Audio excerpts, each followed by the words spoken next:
L'invité de la rédaction, présenté par Laura Sahin. Bonjour à tous et bienvenue dans votre rendez-vous de la mi-journée. Aujourd'hui, je reçois Frédéric-Joseph Bianchi. Bonjour. Bonjour. Vous êtes président de l'association Terra Eretz Corsica Israël. Merci beaucoup d'être avec nous sur les ondes de Radio JM. Oui, merci à vous. Merci de me recevoir. C'est très gentil et sur un moment important en plus. Effectivement, on vous reçoit pour parler de ce qu'il s'est passé fin de semaine dernière en Corse. L'Assemblée de la collectivité de Corse a adopté vendredi dernier une motion reconnaissant l'existence de l'État de Palestine dans les frontières de 1967, avant même la métropole. La Corse s'intéresse donc au sort de la Palestine. Est-ce qu'en tant que président de votre association, vous saviez qu'une telle motion était susceptible de passer ? Alors, pas de façon aussi précise, mais on a déjà eu des alertes par le passé avec l'Assemblée de Corse, puisque déjà il y a quelques années, des élus de la majorité actuelle de l'Assemblée de Corse avaient organisé une visite de la femme de M. Barghouti, qui est un terroriste, qui est détenu en Israël, et qui essayait de faire passer cette personne comme en quelque sorte le Mandela de la Palestine. Et à l'époque, l'association Terra Eretz s'était insurgée contre cette visite, et on avait déjà à l'époque demandé à ce que les officiels de l'Assemblée de Corse ne le reçoivent pas. Et le président de l'Assemblée de Corse de l'époque, M. Talamone, il avait d'ailleurs refusé de la recevoir finalement, suite à la tribune que nous avions faite, qui concluait par est-ce que vous n'avez pas d'autres exemples à donner à la jeunesse corse? Voilà, ça c'est une première chose. Ensuite, on a eu déjà une première motion il y a quelque temps qui avait aussi posé beaucoup d'interrogations, mais qui n'était pas aussi violente que celle-là. Et donc, on a déjà eu quelques alertes dans ce domaine. Donc, on craignait effectivement que les choses aillent un petit peu plus loin. On ne pensait pas qu'elles iraient aussi loin, et dans des termes aussi durs et aussi condamnant de façon aussi irrémédiable l'État d'Israël. Ça, vraiment, ça a été une surprise, et je dois vous dire que l'opinion corse, dans sa grande majorité, est assez atterrée par ce qu'elle a découvert le 27 juin. Pourquoi, selon vous, le parti indépendantiste s'intéresse-t-il à ce point, à ce sujet, si loin de la Corse ? Alors, c'est un parti autonomiste qui a la majorité en Corse actuellement. C'est le parti de M. Simeone. C'est un parti qui a toujours dans son ADN, je dirais, quelque part, cette espèce de mythe de la libération du peuple, de lutte de libération nationale, et ils partent d'une analyse totalement erronée de la situation, que font beaucoup de gens, ils ne sont pas les seuls à la faire d'ailleurs, comme quoi les Juifs sont arrivés en 1948, avant il n'y avait pas de Juifs, il n'y avait que des Arabes, et que c'est donc le peuple autochtone, c'est le peuple arabe, et les Juifs sont présentés comme des colons. Donc déjà à la base, on a une méconnaissance totale de l'histoire, vu que, par exemple, je leur conseille de lire les livres de Georges Bensoussan sur l'histoire récente et les explications du conflit israélo-arabe. Et ils verront que, par exemple, dans la période entre 1920 et 1940, il est arrivé sur ce territoire en Palestine plus d'Arabes que de Juifs. Il y a 400 000 Arabes qui sont venus s'installer pour différentes raisons, et 350 000 Juifs. Donc en fait, quand on commence à dérouler le fil, on s'aperçoit qu'ils sont sur une idéologie et une méconnaissance de l'histoire. Et la combinaison des deux, c'est terrible. Ça donne le résultat qu'on a vu. Alors après, il y a d'autres raisons, on pourra peut-être y rentrer de façon plus détaillée, mais à la base, sur le plan du raisonnement, déjà, on a déjà cette erreur fondamentale. Alors cette motion, elle demande par ailleurs à ce que, je cite, le mandat d'arrêt de la Cour pénale internationale émis le 21 novembre 2024, notamment à l'encontre de Benyamin Netanyahou, soit strictement appliqué, que les autorités françaises remplissent leurs obligations internationales en procédant à l'arrestation de toute personne poursuivie par la CPI entrant sur le territoire national. Que pensez-vous de cette requête ? Alors en fait, si vous voulez, il faut... Alors ça, c'est un élément... Mais en fait, ce qui est assez incroyable quand on lit l'ensemble du texte, déjà globalement, c'est, si vous voulez, c'est la façon dont il est rédigé en se multipliant comme ça les injonctions auprès de l'État français. Vous avez même des injonctions auprès de l'État italien. en disant que, comme si l'Assemblée de Corse était propriétaire aussi des installations militaires en Corse et en Sardaigne. Hein, donc vous avez tout un tas d'injonctions comme ça qui sont faites, et on ne sait pas pourquoi cette collectivité, cette région, s'autorise comme ça à donner des injonctions. Donc il y a aussi des injonctions à l'État français de ce côté-là, pour demander l'arrestation de Netanyahou, qui est un chef d'État qui a été reconnu. Et donc en fait, on s'aperçoit que quand vous lisez l'ensemble du texte, vous êtes exactement sur c'est la décalcomanie du narratif de LFI. Des requêtes de la France insoumise. Le décalque intégral du narratif du Hamas. Donc vous avez comme ça une espèce de transfusion qui a été faite, qui est arrivée jusque dans les rangs de l'Assemblée de Corse, où on reprend comme ça un narratif sans savoir, sans comprendre, avec des affirmations qui sont absolument aberrantes. Alors on ne sait pas des fois si c'était pas si grave, on pourrait presque même en rire, parce que vraiment c'est la grenouille, hein, vous savez, qui veut se faire plus grosse que le bœuf, et si la situation n'était pas aussi grave, ça pourrait amuser. D'ailleurs, je dois vous dire qu'il y a encore une pratique qui est assez répandue, qui s'appelle la magagne, qui consiste un peu à moquer les uns et les autres, et qui se développe énormément sur les réseaux sociaux, parce que tout le monde s'amuse de ces prérogatives dont se sentit investie la collectivité de Corse. Comment ce narratif il est perçu par l'opinion corse? Vous disiez que c'est clairement un narratif qui reprend ce qui est évoqué par le parti d'extrême gauche, la France insoumise. Vous parliez de l'opinion également corse. Qu'est-ce que la population pense de cette motion qui a été votée vendredi dernier? Alors, la population corse, dans son ensemble, moi ce que je vois, c'est qu'elle est totalement... elle a été atterrée par ce qu'elle a lu. D'ailleurs, la preuve en est que les instances de gouvernance de la collectivité de Corse ont fait une espèce de rétro-pédalage. Monsieur Simeone, il a fait un très très long texte dans lequel il explique que c'est pas tout à fait ce qu'ils ont voulu dire, etc. Mais en même temps, il dit que ceux qui sont pas d'accord avec lui sont tous des fascistes. Mais bon, il y a tout un rétro-pédalage comme ça qui est fait, et qui fait que aujourd'hui, tout le monde se rit un peu de ça, et tout le monde s'inquiète, parce que tout le monde pense, la grande majorité des Corses, alors c'est difficile de savoir quel est le pourcentage, mais ce qu'on voit sur les réseaux sociaux, c'est que la grande majorité des Corses est totalement atterrée par ce qu'elle a lu en découvrant cette chose. En fait, si vous voulez, il y a comme un sentiment de trahison, en fait.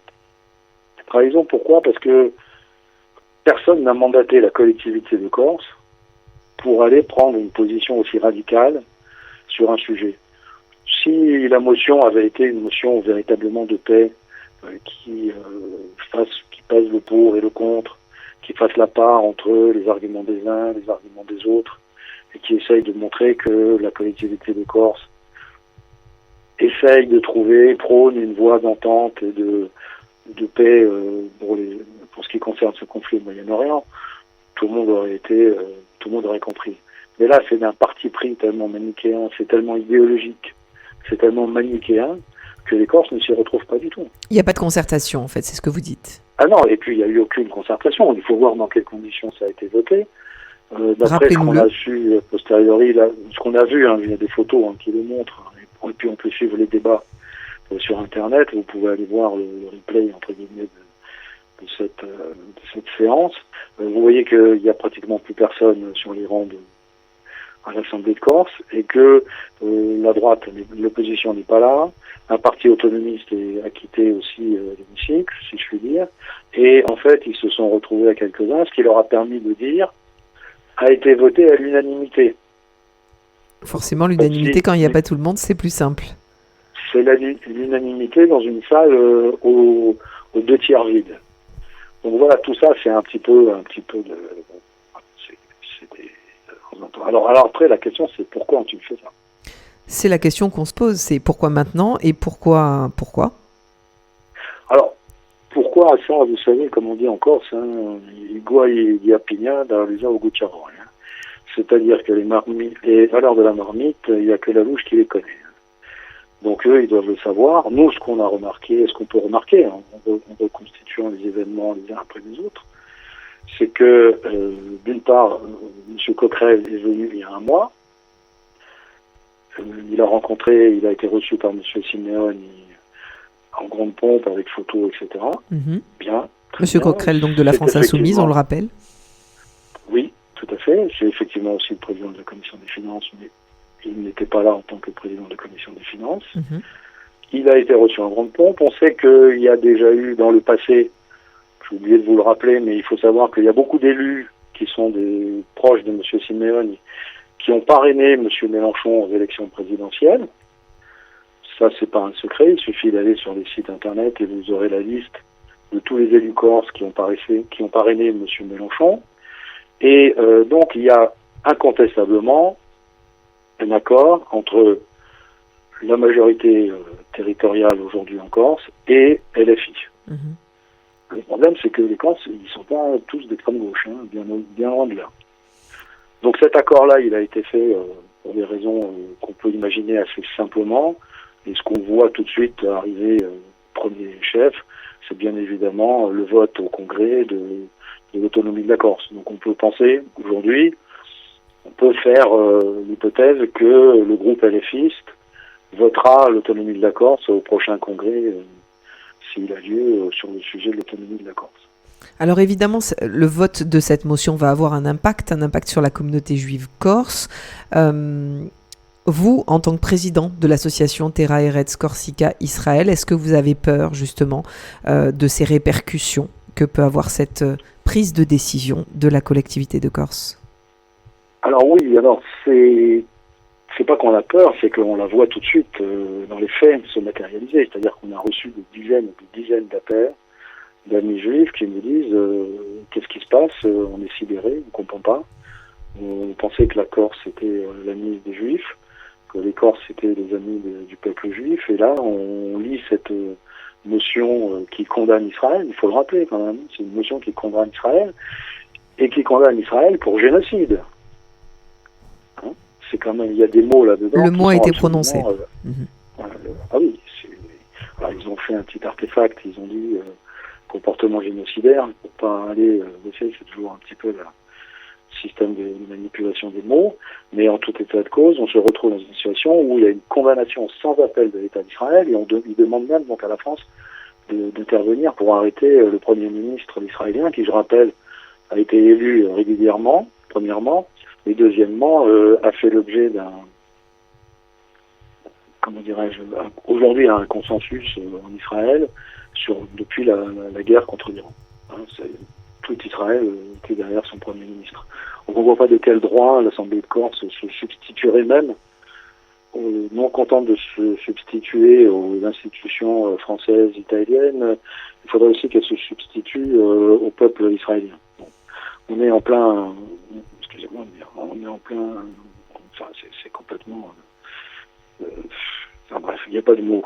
Donc en fait, et ce qui se passe aujourd'hui, c'est que dans cette situation-là aujourd'hui, les Juifs sont très inquiets, parce que la Corse a toujours été considérée comme un pays ami.